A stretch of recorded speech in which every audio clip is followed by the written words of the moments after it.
ಬಳಪ ಹಿಡಿದ ಭಗವಂತ ಇರುತ್ತಾನೆ ನಮ ಸುತ್ತ, ಅವತಾರ ನಾನಾ ರೂಪವೋ.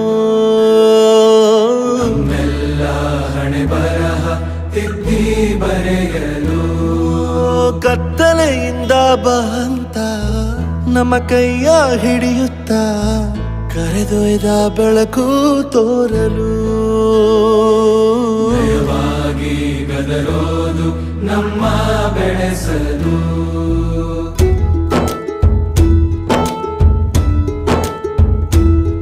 ಭಾಷೆ ಅಮೃತ ಕುಡಿಸೋ ತಾಯಾಗಿ, ಭಾಷೆ ಅಮೃತ ಕುಡಿಸೋ ತಾಯಾಗಿ, ಭವಿಷ್ಯ ಬರೆವಂತ ತಂದೆ ನೋವಾಗಿ.